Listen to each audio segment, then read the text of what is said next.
Good morning, Hamilton. Happy Thursday, January 21st, 2021. 1, 2, 1, 2, 1. Woo, that's a good one for today, isn't 1, it? 2, 1, 2, 1. It is, actually, is that an anagram? Like backwards? 1, 2, 1, 2. I don't know. I have to, Yeah, 1, 2, 1. I think Yeah, so. it is. It is. Ooh, same forward and backwards. Isn't that pretty crazy? So 1, 2, 1, 2, 1. It is Thursday. We're back to school. Welcome back, B kids.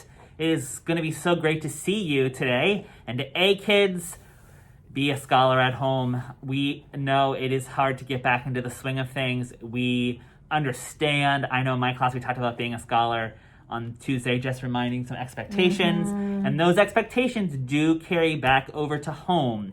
And just because I'm not checking in, or Mrs. Cashman, or your teacher's not checking in on Zoom, doesn't mean those expectations go by the wayside. Right. It doesn't mean you can't get on and finish your seesaw work, or that you just click the green check and don't do all the slides, Hamilton. Okay, we are checking that work. We are making sure that you are on. And you have to remember, we're also taking attendance that way. So if you don't do your seesaw work, you are marked absent on the days that you're not here. So you don't want to be absent when you can get that work done and show what a good scholar you are. Right. So make sure you hop on there and you get it done, and you do an awesome job. But B kids, welcome back. We have a lot to do the next 2 days, and we are ready to hit the ground running this January 21st. That's right, and I believe that we have a birthday kiddo that's coming back today, and that is Mr. Jericho Jackson in Miss Clash's kindergarten. So happy birthday to you, Jericho, and welcome back to school Welcome today. back. Word of the week. We have not done this in a while, but Mrs. Cashman and I thought it would be a great word to talk about because yesterday was the day in our history where we inaugurated a new president. So for this week, we are going to do the word inauguration. And an inauguration, this long word, inauguration, how many? 5 syllables. Prefix and suffix for those of you learning prefixes and suffixes. Means a beginning. It's a start. It's a time to begin something and start a new series or a new period in time, or even a new building, or something that you are starting new.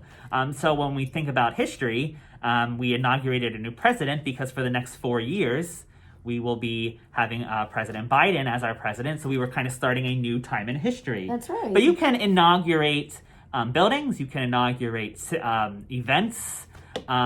Things that are beginning for the first time, and you want to have a ceremony and you want to recognize them and say, it's time to get started on this awesome That's right. I mean, museum. you could really have an inauguration for a new school year if it was something that was special. Maybe you are going into a new building that was just built. You could have a new school year, and there could be an inauguration celebration for something like that. And we do want to say, it is, we did, I hope you watched the inauguration yesterday. I hope you guys did too, because it is part of American history and a tradition that has spanned a long time in our country to show the transfer from one president to the next.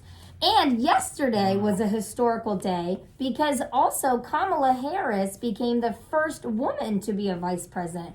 Also, the first Black woman to become vice president, and the first woman of Southeast Asian descent to become right. I'm sorry, to become the vice president. So I hope you guys did get to watch that, because from a history perspective, you kiddos are living through history, and that was a moment yesterday. Yeah, and Kamala Harris is the highest, most powerful woman ever in our history, in our government. Yeah, And that happened yesterday at the inauguration, where we are kind of starting a new time period in our history. So it's really exciting, and it's a great word.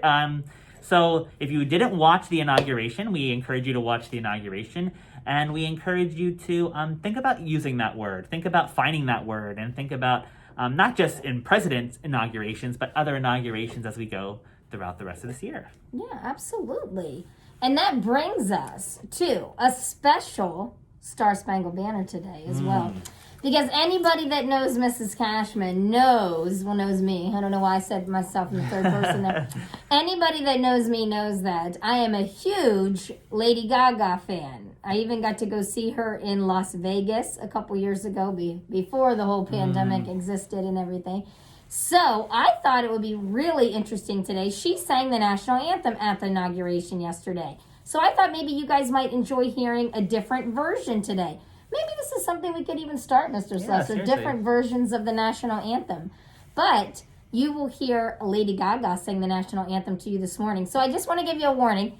It might be a little trickier to sing along with because it's not exactly the version that you're used to. But I hope that you enjoy listening to it. And please rise for that Star Spangled Banner and the pledge to And the if you flag. do sing with it, release your inner Gaga this morning. Yeah. I want to see the divas come out in the classroom, That's and I want to right. hear your teachers saying what kind of Gagas they have in That's their right. room. I mean, I did sing it in the car on the way to school today, just so you know. So, Mrs. Cashman students, maybe you can see Mrs. Cashman up there performing. That's right. Here we go. Have a great day, Hamilton.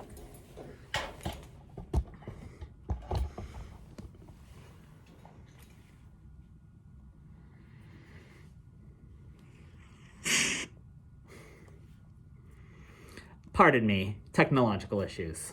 There we go.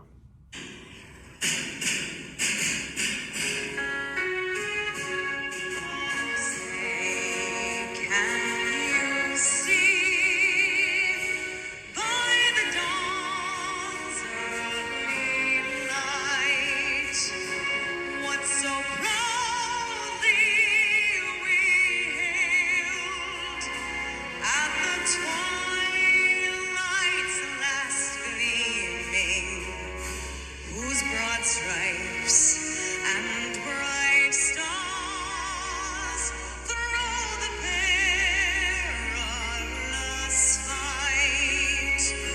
O'er the ramparts we watched were so gallantly